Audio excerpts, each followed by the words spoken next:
ambulance and paramedic services in their host towns. The only real benefit for the main part of the legislation is to provide Cooper with the exclusive right to provide the advanced life support services in Camden, which Virtua has been doing for the last 38 years. The suit also points out that taxpayers will foot the bill.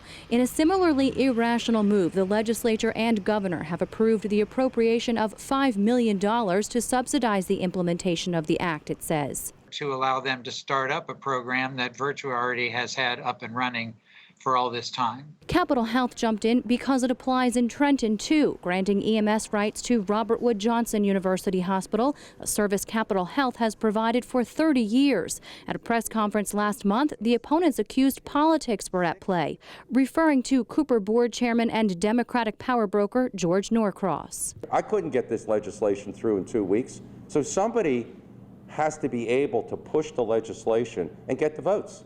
Even the sponsors of the legislation and anyone who was testifying in the hearings on this legislation said they had no problem with the quality of the services that were already being provided.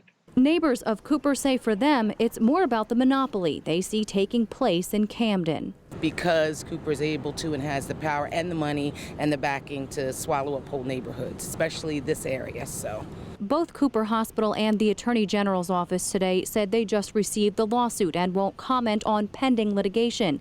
Calls to George Norcross's spokesperson went unreturned.